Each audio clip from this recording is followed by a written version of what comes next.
Halo anak-anak, hari ini Miss Ruth akan mereview kepada kalian soal summative kita yang sebelumnya. Jadi Miss akan bahas dalam video ini. Semoga kalian dapat memahaminya dengan baik penjelasan dalam video ini ya. Miss juga ambil beberapa sampel soal dari kelas PS1 dan PS2. Tapi Miss yakin ini sudah mewakili semua pertanyaan untuk retest nanti. Yuk sama-sama perhatiin ya, supaya kamu bisa kerjakan retest nanti dengan baik. Oke, let's check it out!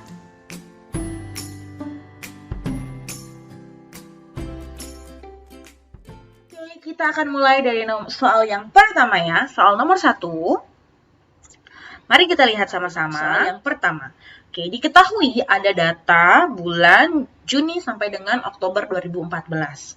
Data indeks harga dari bulan tersebut. Namun di soal yang diminta hanyalah kita menghitung inflasi di bulan September 2014. Nah, oleh karena itu, seperti yang kalian ingat ya, rumus inflasi itu adalah sekarang dikurang kemarin, dibagi kemarin, dikali 100. Ya, artinya sekarang itu adalah bulan yang sekarang. Nah, berarti kita butuh dua data, yaitu bulan yang sekarang atau bulan yang akan kita hitung, dan yang kedua adalah bulan sebelumnya. Berarti bulan sekarangnya adalah September, dan bulan sebelumnya adalah Agustus. Nah, berarti sini kita bisa ambil ya, bahwa ada indeks harga di bulan September itu adalah 145,75 dan di bulan Agustus adalah 146,25. Oke, kita masukkan ya ke rumusnya ya. Miss masukkan ya. Pertama sekarang dikurang kemarin dibagi kemarin yaitu Agustus dikalikan 100. Oke. Dapatlah hasilnya minus 0,34. Nah, dari angkanya sudah minus, kalau minus kita sudah tahu ya, itu artinya adalah dia deflasi, bukan inflasi. Artinya harga-harga turun. Nah, sebenarnya kita udah bisa lihat sih dari sini ya, dari Agustus ke September tuh indeks harganya menurun dari 146 ke 145. Itu pasti menunjukkan bahwa dia deflasi. Nah, inilah pembahasan soal nomor 1. Jangan lupa ya, jangan lupa berikan jadi. Oke? Jadi, tingkat inflasi atau laju inflasi di bulan September tahun 2014 itu adalah minus 0,34 atau tergolong dalam deflasi, bukan inflasi. Oke, Miss harap kalian sudah mengerti soal nomor pertama. Kita akan masuk ke soal yang kedua. Oke, kita akan masuk ke soal yang kedua. Soal yang kedua, nomor 2, ya ini soalnya beranak cucu ya. Misalkan buka di page yang selanjutnya ya. Ada data seperti demikian ya. Data seperti demikian. Di data ini diminta pertama kamu hitung dulu indeks harga dengan 3 metode, indeks harga 2018 dengan metode sederhana, Less Peres, dan Pasce. Ya, lalu setelah itu kamu diminta menghitung inflasinya. Oke. Kita mulai ya dengan indeks harga dengan metode sederhana. Rumusnya adalah sigma PM dibagi sigma PO dikali 100 ya, nanti hasilnya kita akan dapatkan. Berarti di sini diminta adalah tahun 2018. Tahun 2018 berarti PN-nya adalah ya, PN-nya adalah 2018 yang ini ya. Yang ini ya, anak-anak nih. Kita akan warnakan kuning. Ini PN-nya. Dan PO-nya di soal dikasih tahu kan, dikasih tahu bahwa jika tahun dasarnya itu adalah tahun berapa? Tahun 2012. Tahun dasarnya adalah 2012. Gitu ya. Miss lupa cantumkan di sini, tapi tahun dasarnya, jika tahun dasarnya adalah 2012, di sini ya diminta, berarti kita butuh dua data, yaitu data di tahun 2012 dan 2018.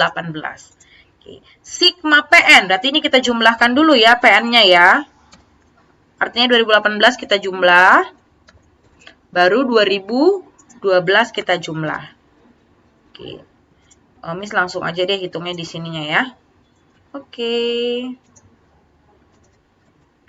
Sigma PN ya, berarti semua yang ada di 2018, harga di 2018 dijumlahkan ya. Ini dijumlahkan.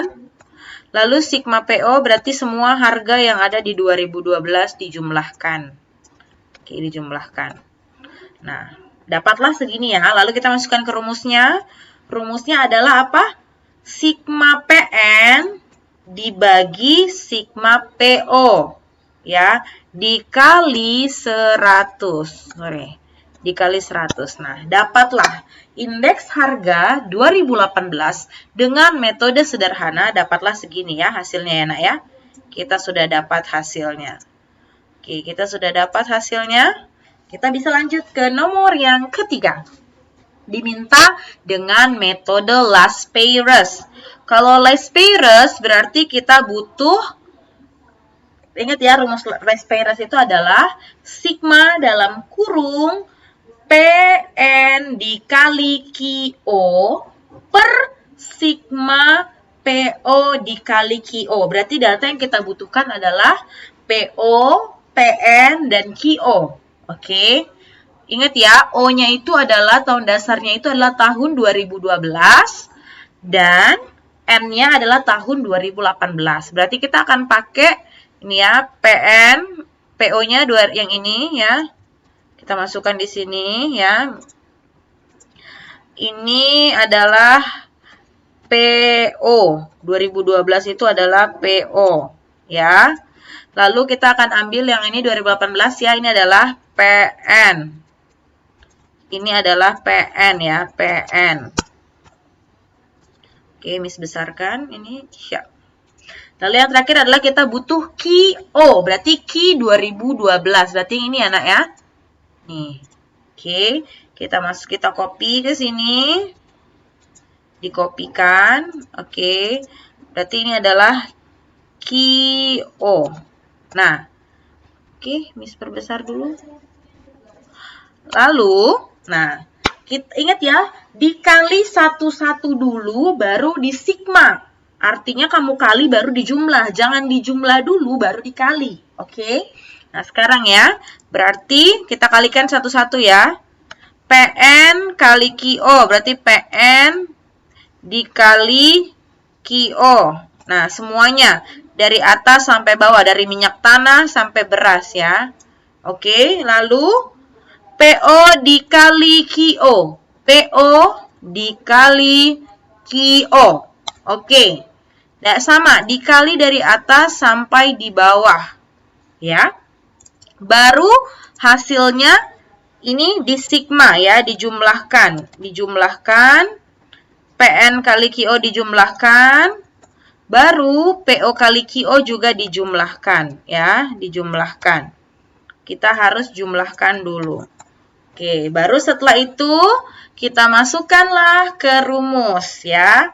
Berarti PN kali QO dibagi PO dikali QO. Berarti sigma yang ini ya dibagi dengan sigma yang ini dikali 100. Dapatlah segini ya. 201,0 ya. Inilah indeks harga ya Las-Peyres di tahun 2018. Oke. Nomor 3 ya. Itu untuk penjelasan yang nomor 3. Oke, kita masuk ke yang nomor 4 ya. Nomor 4 menggunakan PASCE. Apa bedanya PASCE dan Las-Peyres? Perbedaan PASCE dan Las-Peyres adalah terletak pada Q-nya. Kalau di PASCE itu menggunakan QN, bukan QO. Nah, kalau tadi di Las-Peyres tuh Q-nya pakai Q yang 2012. Nah, berarti kalau di PASCE berarti Q-nya pakai Q 2018. Oke, Miss berarti akan copy PN-nya sama PO-nya ini sama ya.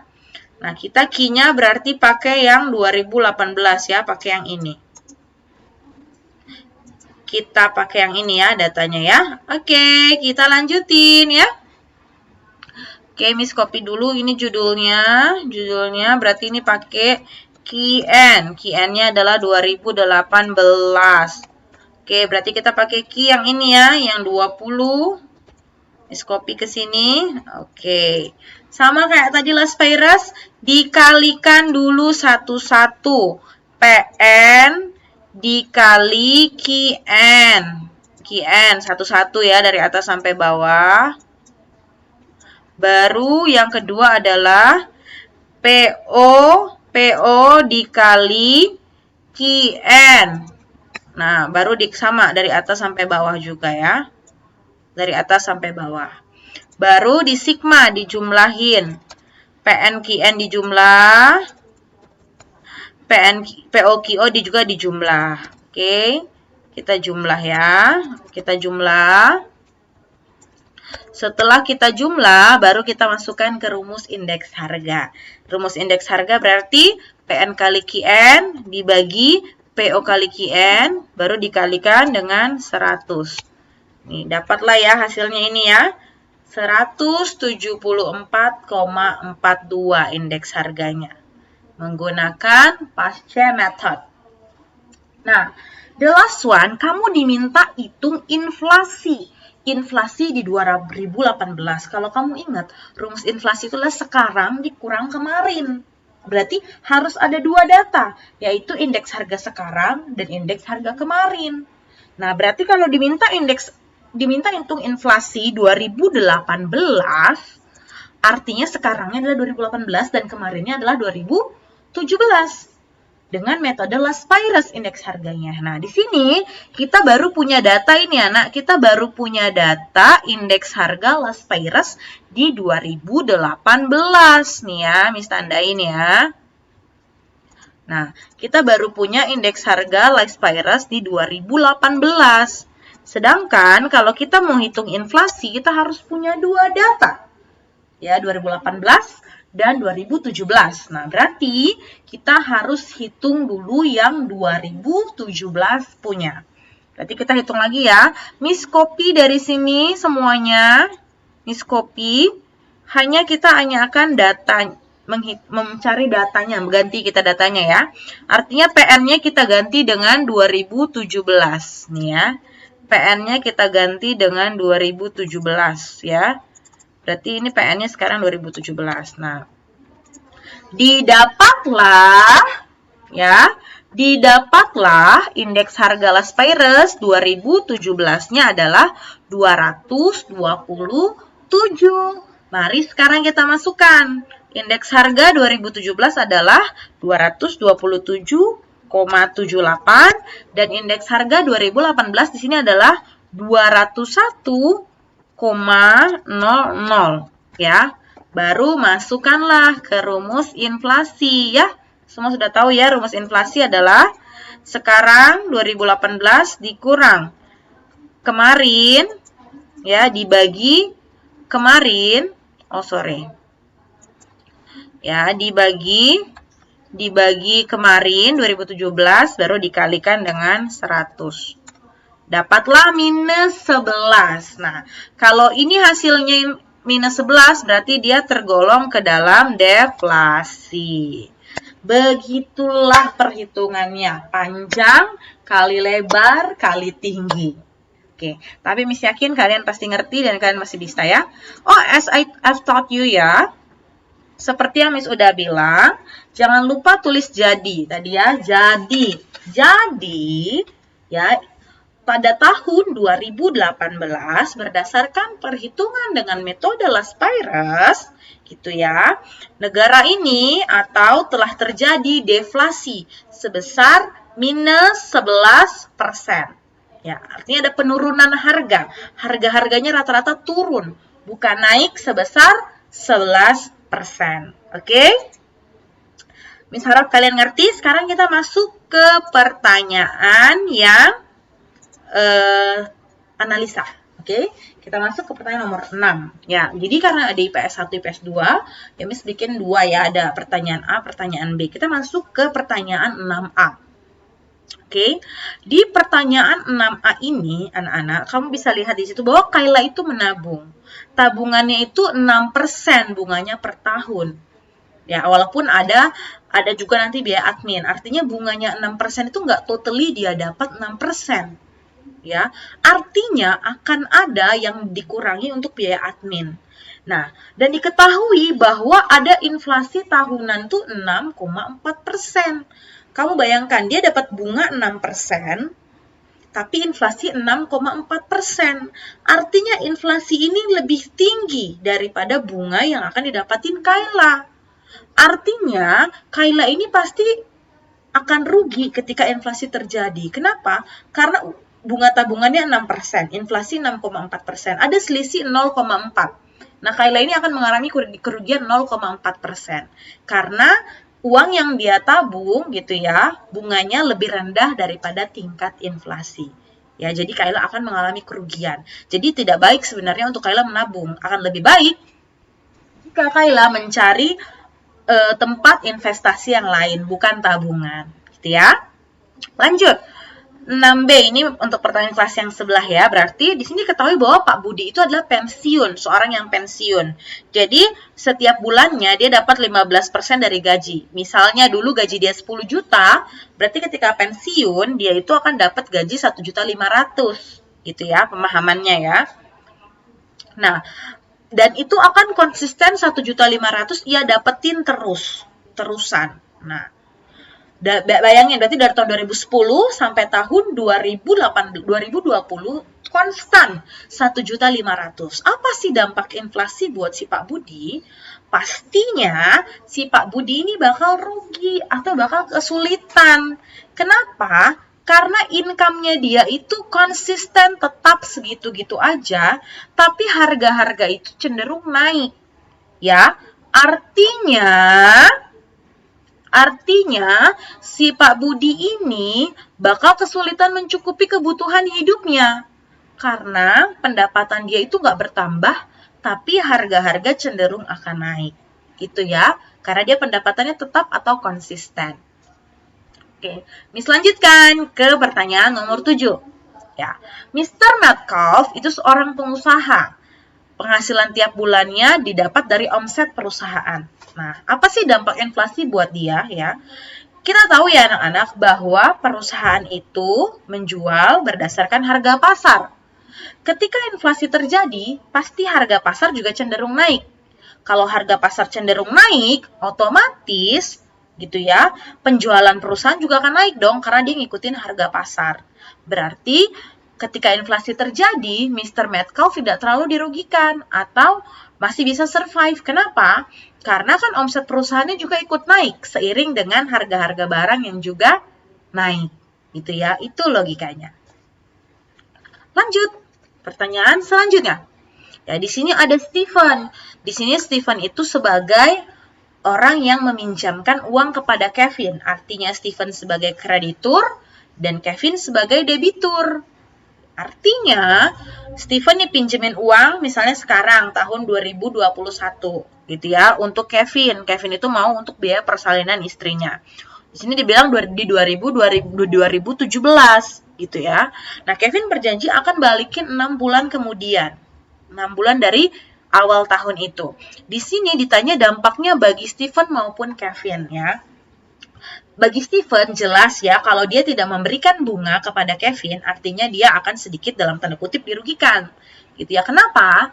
Ya karena kan value uang di Januari dengan 6 bulan kemudian pasti akan turun di 6 bulan kemudian. Sedangkan dia terima uang yang sama dari si Kevin yaitu tetap 10 juta kalau dia tidak memberikan bunga. Sedangkan bagi Kevin ya fine-fine aja, bagi dia tidak terlalu rugi, tidak terlalu untung juga karena dia tetap harus bayar. Tapi ya seenggaknya gitu ya, dia mendapat memperoleh value uang di Januari itu lebih tinggi daripada Stephen. Nah, tapi ya karena mereka bersahabat, karena mereka teman ya that's fine gitu ya. Namanya juga mau menolong orang, masa cari keuntungan untuk nolong orang, ya kan? Benar? Lalu, nomor 8. Nah, ini ya hampir terakhir. Miss harap kalian masih semangat untuk dengerin video ini ya. Di sini dibilang bahwa pemerintah itu menurunkan suku bunga untuk minjam uang. Nah, jadi kalau misalnya kamu tuh pinjam uang di bank, pemerintah tuh kasih bunga atau sebagai administratifnya gitu loh. Misalnya kamu pinjam uang 10 juta, ada bunga misalnya 10% per tahun. Berarti kamu balikinnya nggak totally 10 juta, kamu harus bayar 11 juta karena ada bunganya. Nah, sekarang ini kondisinya si pemerintah ini turunkan bunganya. Artinya uang yang harus kamu bayar ketika kamu pinjam uang tuh lebih rendah dan juga dipermudah. Nah, orang tuh biasanya Kalau pinjam uang tuh banyak banget syaratnya. Misalnya harus punya rumah, untuk surat rumahnya digadaikan, dan lain sebagainya. Tapi kali ini pemerintah itu mempermudah syaratnya. Jadi kalau kamu pinjam uang tuh gampang. Nah, logikanya gimana sih? Apa sih pengaruhnya hal ini terhadap kondisi jumlah uang yang beredar dan inflasi? Nah, ketika setiap orang gampang untuk pinjam uang, artinya setiap orang tuh pasti pegang uang, gampang pegang uang, karena bisa pinjam uang kapan aja. Nah, artinya uang yang beredar di masyarakat itu semakin banyak, karena mereka bisa pinjam uang dari bank. Gitu ya. Nah, berarti kalau masyarakat banyak memegang uang, jumlah uang yang beredar itu semakin banyak. Kalau jumlah uang yang dipegang itu semakin banyak, artinya daya beli atau kemampuan masyarakat untuk membeli sebuah barang, suatu barang atau banyak barang itu juga semakin meningkat. Artinya kalau daya belinya meningkat, permintaan akan barang juga meningkat. Nah, seperti logika ya, kalau permintaan barang meningkat, pasti produsen juga akan menaikkan harga. Nah, jika hal itu terjadi secara menyeluruh, maka akan terjadinya inflasi atau harga-harga naik secara bersamaan. Oke? Itu logikanya. Nah, biasanya pemerintah menerapkan kebijakan ini jika terjadi deflasi ya, bukan inflasi. Supaya apa? Supaya membangkitkan perekonomian. Gitu ya. Sama kayak sekarang. Sekarang itu juga pemerintah kasih bantuan. Bantuan itu adalah upaya pemerintah supaya daya beli masyarakat naik dan perekonomian bisa berputar lagi. Nomor 9, yuk, 2 sebelum terakhir. Ayo, semangat. Nomor 9 itu ya, di sini dibilang bahwa didapatkan pada Februari 2014 ada angka indeks itu 111,28. Angka indeks. Nah, Miss pernah bilang sama kamu ya, angka indeks yang sempurna itu adalah 100% atau itu harga angka indeks harga di tahun yang dianggap paling ideal. Nah, kalau dia sekarang 111, artinya dari 100 ke 111 itu ada perubahan sebesar 11%. Perubahan yang naik. Berarti angka indeks ini memiliki arti bahwa pada Februari 2014, rata-rata harga itu naik 11,28%. Ingat ya, rata-rata di bulan Februari 2014 harga barang itu naik 11,28%. Ya, ingat arti indeks harga itu adalah rata-rata kenaikan barang ya di satu periode. Oke, the last but not least. Nah, ini nih banyak yang salah padahal gampang banget jawabannya. Ya, apa sih bukti contoh nyata inflasi itu sebagai penurunan nilai mata uang?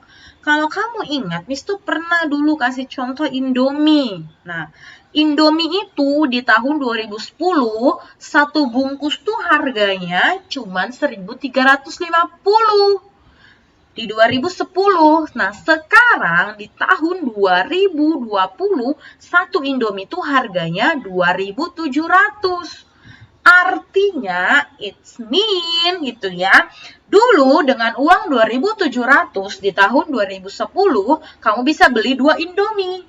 Tapi sekarang di 2020 dengan uang 2.700, kamu cuma bisa beli 1 Indomie. Inilah value uang turun dari 2010 ke 2020, value uangnya turun. 2.700 yang tadinya bisa dapat 2 Indomie, sekarang 1 Indomie.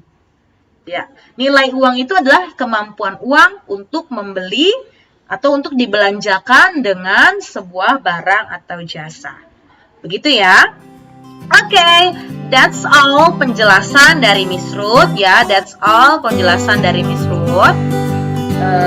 Miss harap kalian semua dapat mengerti dan belajar dengan baik supaya di retest nanti kalian bisa memperbaiki nilai kalian yang kemarin.